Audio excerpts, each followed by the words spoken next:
Whoa, you look rough. I guess dying messes up my hair. Helskate answers a question that I don't think anyone asked.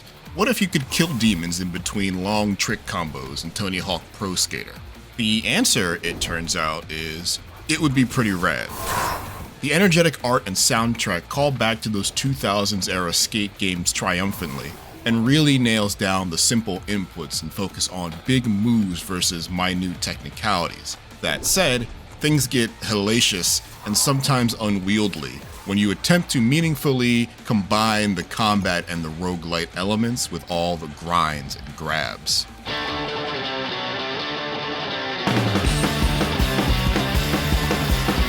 You embody the partially feathered frame of Anton Falcon, notorious troublemaker and talented skater who just wants to tear up some half-pipes in peace. And by in peace, he means traveling beyond the limits of the hell he and his cohorts are trapped in as defined by its supreme ruler, Garland. I challenge you to a competition. Absolutely not. But for someone like Anton, this purgatory is more like a skater's paradise. And with the ability to fight through Garland's monstrous enforcers with magical weapons, he's adventuring to places previously unexplored and finding bigger and scarier resistance as he persists.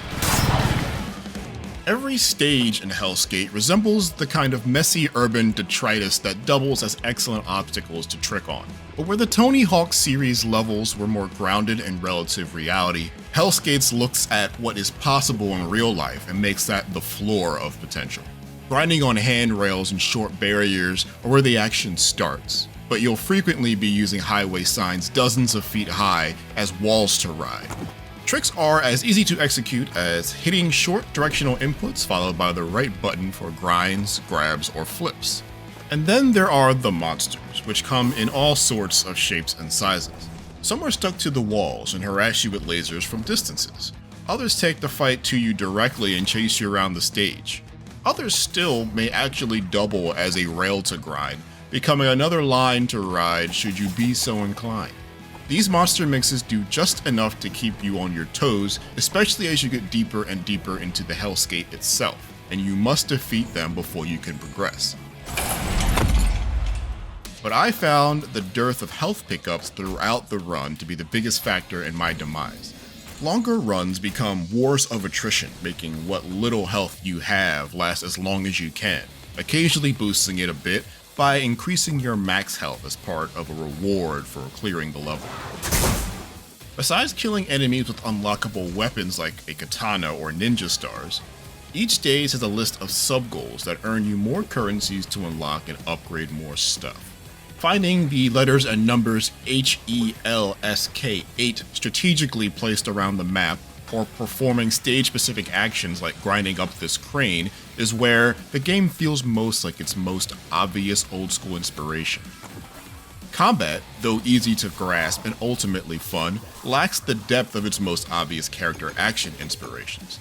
The skating and chopping doesn't always mesh well together either. Occasionally, like when you pick up tapes that make certain tricks give you combat buffs after successfully nailing them, you can really get into a synergistic rhythm of popping a quick trip for a damage bonus and then crushing a baddie in one blow, for instance. Most of the time, though, I felt that just quickly smashing the enemies first and then tackling the actual skating challenges felt like the most productive way to stay in the game.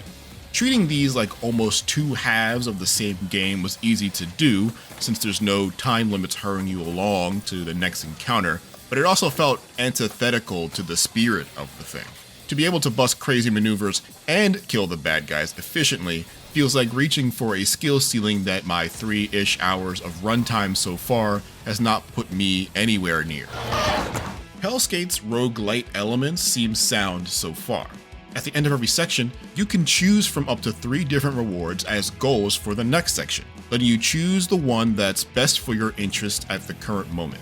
There seems to be no way to really manipulate how often certain types of rewards pop up, a la Hades, and it's not apparent to me so far that the possible future rewards have any relationship to the ones currently in your inventory. Gear and stickers, the former being wearables that give Anton's tricks and abilities additional powers, and the latter providing more passive buffs, do feel strong and have lots of potential to stack combo effects for consequential results. I just often felt like I was going with the flow instead of picking abilities with any intentionality. Even when it's messy and doesn't feel like all the systems are fitting together perfectly, every bit of Helskate makes it obvious that I've never played a game quite like this before. Its unique cocktail of procedurally generated progression, skating games of yesteryear, and beat-em-ups is frantic and fun, and the brief time I spent with it has me very curious about what other tricks it has in its arsenal. Luckily for me, I won't need to wait long to hit the Helskate again, as it's set to drop into Steam Early Access on February 15th. For more on the latest upcoming games, don't miss our previews of Smite 2 and Foam Stars. And for everything else in the world of gaming, skate on over to IGN.